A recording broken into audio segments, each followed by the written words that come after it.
Summary of Acts 1 to 5 of The Tempest by William Shakespeare. The Tempest is one of the Shakespeare final plays, for performance insisting 11 for King James I and later for the wedding of his daughter in 1613. Unlike most of Shakespeare's work, it is not based on any existing story, though it incorporates contemporary elements like the 1609 shipwreck of the sea venture and idea from Mountain of the Cannibal exploring European perception of the New World. The play's theme focused on colonialism, patriarchy, and power dynamics, with a plot revolving around a shipwreck on an enhanced island and the magical power of Prospero. The plays also stand out for its potential as a spectacular theatrical event, incorporating elements of the mass, featuring magic and elaborate effects. Often interpreted as Shakespeare's farewell to the stage, The Tempest reflects themes of the relinquishing power, mirroring his own withdrawal from the theater. Though some debate this interpretation, the play remains a profound reflection on art, creativity, and the human condition, marking the end of the Shakespeare canon. Act 1, Scene 1.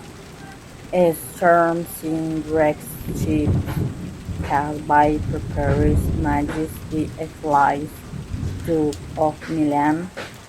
Despite the chaos, all aboard survive and are carried across the island, setting the stage for mystery and comfort. Scene 2. Prospero reveals to Miranda their past and his plan to regain power through the Shakespeare enemy.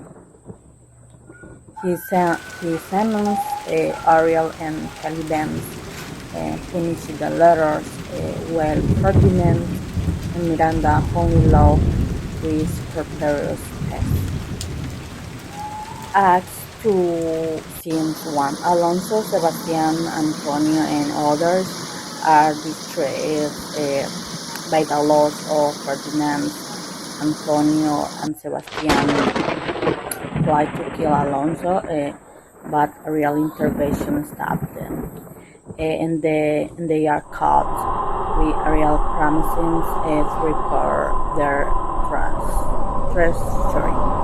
Scene 2. Caliban's burdened with firewall curses, Prospero and hide from Trinculo, whom he later meets.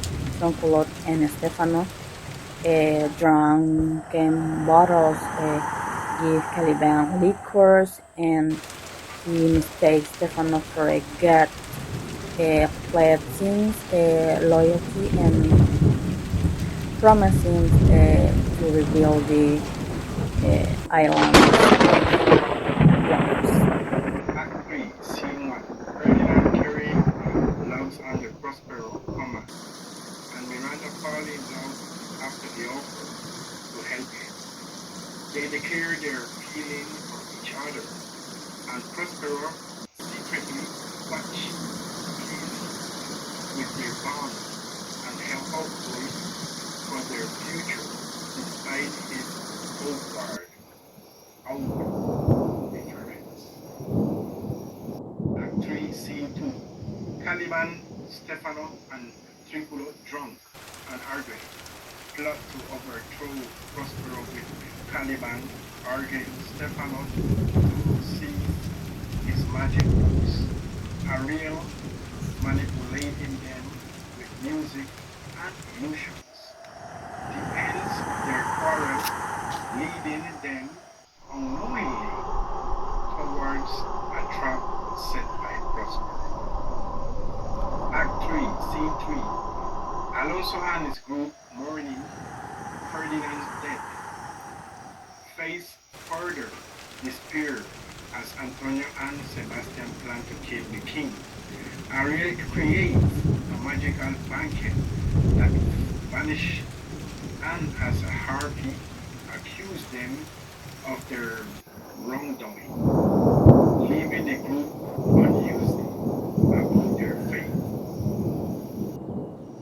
Act 4, Scene 1. Prospero approves of Ferdinand and Miranda's love, but requires him to remain chaste until marriage.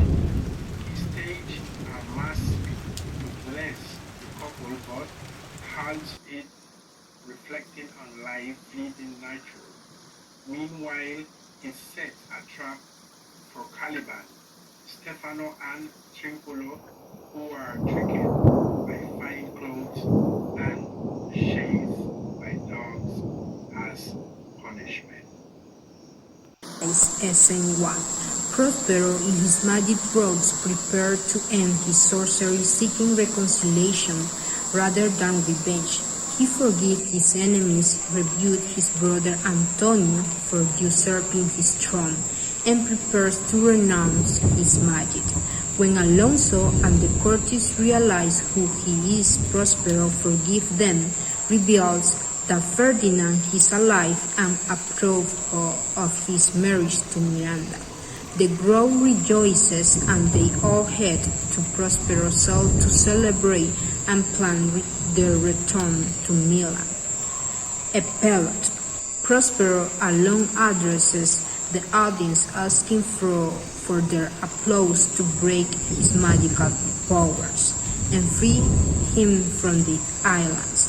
He expressed a desire to return to Milan and end his journey, seeking their forgiveness and support for his return. Character summary of the Tempest. Stefano, illustrating the play's theme of folly, deception, and the absurdity of human ambition.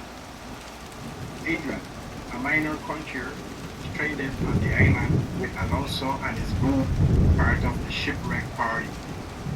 Alonso, the king of Naples, responsible for the conspiracy against Prospero that led to his exile. Antonio, Prospero's ambition and treacherous younger brother who usurped Prospero's dukedom of Milan. Ariel, a magical spirit freed by Prospero, bound to serve him until granted freedom after completing tasks. Boats Wayne, a crew member struggling to balance orders from passengers with the survival of the ship during the storm. Caliban, the monstrous, rebellious son of Cyclops, enslaved by Prospero after attempting to violate Miranda. Ceres, the goddess of agriculture who blessed Ferdinand and Miranda's marriage with fertility and abundance. Themes in The Tempest. The Tempest explored themes of forgiveness over revenge, with Prospero choosing reconciliation with his wrongdoers, highlighting reason over passion.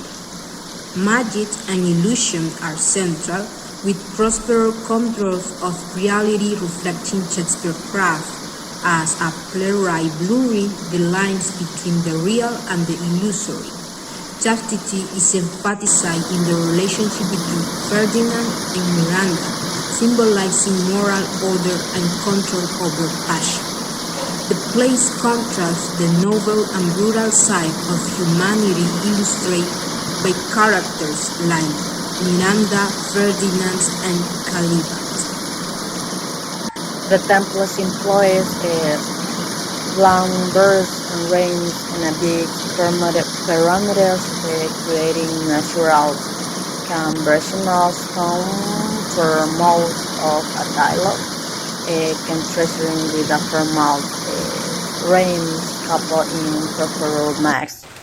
The epilogue serves as a symbolic farewell, reflecting the play's theme and Shakespeare's own retirement from the stage. The Max celebrating Ferdinand and Miranda's marriage, the showcases music and dance and mythological figures, highlighting Prospero's magical prowess. The historical context of the Tempest is deeply with the themes of exploration, magic, and political change. The fascination with the New World, represented by the shipwreck, and the magic island of Prospero, was influenced by a real event like the Sea Venture, Shipwreck, and Writing magic was seen as a serious academic pursuit, and Prospero powers reflect contemporary interests in alchemy and scholarly knowledge. Additionally, the Tempest was later adapted during the English Restoration period, reflecting shift and theater and performance style. Critical overview of The Tempest. Critics of The Tempest has explored various aspects from its psychological depth to its symbolic structure. McFarlane sees it as the culmination of the Shakespeare comedic vision, while Marx focused on Prospero's internal conflict. Derek Traversy argues the play is more about symbolism than the character development, and Robert H. Woods contrasts human happiness with mortality. Early critics praised Shakespeare's creativity, with colorists noting his vivid language. 19th century critics interpret the play allegorically, while 20th century scholars focus on structure and historical context. In the 1980s, critics began analyzing the play's treatment of the colonialism, particularly through Caliban's character. Criticism of the Tempest by Niels Hames. Hames interprets the Tempest as a place in which Prospero relays of control over his daughters and his decision to forgive rather than seek revenge are interconnected acts that symbolize moral growth and self-restraint. These decisions reflect broader themes of position, desire, and social order. Through these acts, Prospero transcends the typical revenge strategy plot and attains a greater sense of humanity and wisdom, ultimately restoring order and reconciliation.